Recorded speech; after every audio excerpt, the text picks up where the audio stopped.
Hi all. Kerala water അതോറിറ്റിയിലെ operator തസ്തികയുമായി ബന്ധപ്പെട്ട ചില വാർത്തകൾ നമ്മുടെ മാധ്യമങ്ങൾ പബ്ലിഷ് ചെയ്യുകയുണ്ടായി. അതായത് നിലവിൽ വാട്ടർ അതോറിറ്റിയിൽ ജോലി ചെയ്യുന്ന താൽക്കാലിക മേഖലയായിട്ട് ജോലി ചെയ്യുന്നവരും അല്ലാതെ തന്നെ വന്നിരിക്കുന്ന ജോലിക്കാരെയൊക്കെ അവർ ഡിപ്പാർട്ട്മെന്റ് വഴി തന്നെ സ്ഥിരപ്പെടുത്തിക്കൊണ്ട് ആ ഒരു പോസ്റ്റുകളൊക്കെ ഫില്ല് ചെയ്യുമെന്നും PSC വഴിയുള്ള നിയമനം കുറയും എന്ന രീതിയിലാണ് ആ വാർത്ത വന്നത്.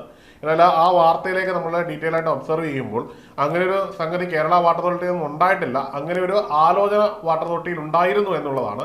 ശരിക്കും ഇത്തരത്തിലൊരു വാർത്ത ഇത്തരത്തിലുള്ള മുഖ്യധാരാ മാധ്യമങ്ങളിലൂടെ വന്നതുകൊണ്ട് തന്നെ ഇതിനുള്ള സാധ്യത വളരെ കുറഞ്ഞിരിക്കുന്നു എന്ന് തന്നെ വേണം നമ്മൾ വിലയിരുത്താൻ.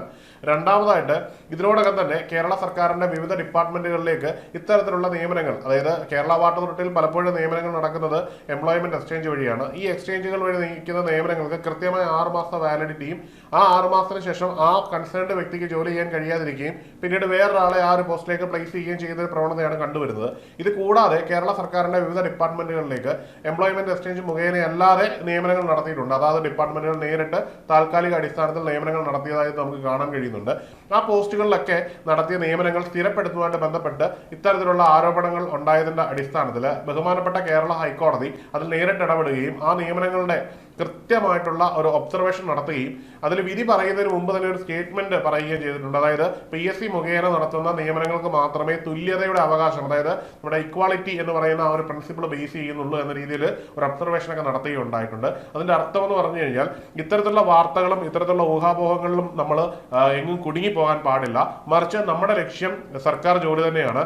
ഇതിനോടകം തന്നെ ഈ റാങ്ക് ലിസ്റ്റിന്റെ കാലാവധി കഴിയുമ്പോൾ ഇതിൽ നിന്ന് ഏതാണ്ട് 580ഓളം ഉദ്യോഗാർത്ഥികൾക്ക് നിയമനം കിട്ടിയിട്ടുണ്ട്. ഒരു സർക്കാർ ജോലി എൻട്രി ആഗ്രഹിക്കുന്നവർക്ക് ഏറ്റവും നല്ലൊരു പോസ്റ്റ് തന്നെയാണ് കേരള വാട്ടർ അതോറിറ്റി ഓപ്പറേറ്റർ എന്ന് പറഞ്ഞാൽ. ടെക്നിക്കൽ മേഖലയിലേക്കുള്ള ഏറ്റവും പ്രധാനപ്പെട്ട ഒരു എൻട്രിയാണ് കേരള വാട്ടർ അതോറിറ്റിയിലൂടെ നിങ്ങൾക്ക് ലഭിക്കാൻ പോകുന്നത്. അപ്പോൾ ഈ ഒരു ഓപ്പർച്യൂണിറ്റി നമ്മൾ നന്നായിട്ട് തന്നെ ഉപയോഗിക്കണം. ഇത്തരത്തിലുള്ള വാർത്തകൾ നിങ്ങളെ ഡിസപ്പോയിന്റഡ് ആകാതെ തന്നെ ഈ ഒരു പോയിന്റിലേക്ക് നമ്മൾ ഫോക്കസ് ചെയ്ത് കൂടുതൽ പഠിക്കുകയാണ് വേണ്ടത്. നമ്മൾ ഓർക്കേണ്ടത് നമുക്ക് ഒരു പോസ്റ്റ് മാത്രമാണ് ആവശ്യമായിട്ടുള്ളത്.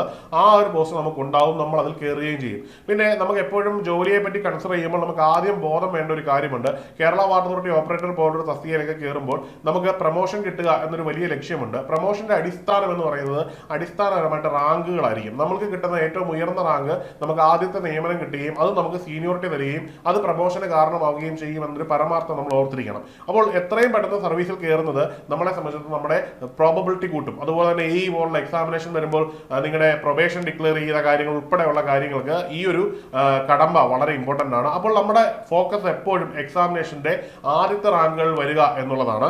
ഇവിടുത്തെ ഡീറ്റെയിൽസ് വെച്ച് നോക്കുമ്പോൾ നമ്മളെ സംബന്ധിച്ചിടത്തോളം അവസാനം നടന്ന എക്സാമിനേഷനിൽ DOE നിലവിൽ വന്നത് 7/2/2023 അതുകൊണ്ട് തന്നെ നിലവിൽ ഇത് കഴിഞ്ഞിരിക്കുകയാണ്. ഇനിയും ഇതിന്റെ നമ്പർ ഓഫ് ആപ്ലിക്കേഷൻസ് ആയിട്ട് അന്ന് വന്നത് 33,618 പേരായിരുന്നു. അതിൽ നിന്ന് കട്ട് ഓഫ് മാർക്ക് 44.67 വരികയും മാക്സിമം മാർക്കായിട്ട് 82.33 വരികയും അതിൽ ഏതാണ്ട് 580ഓളം പേർക്ക് അഡ്വൈസ് കൊടുത്ത് റാങ്ക് ലിസ്റ്റിന്റെ കാലാവധി കഴിഞ്ഞ് അത് ക്യാൻസൽ ആവുകയും ചെയ്തിട്ടുണ്ട്. അപ്പം ഈ ഒരു ഡേറ്റ നമ്മുടെ മുമ്പിൽ നിൽക്കുമ്പോൾ നമ്മുടെ മുമ്പിൽ വലിയ ലക്ഷ്യങ്ങളുണ്ട്.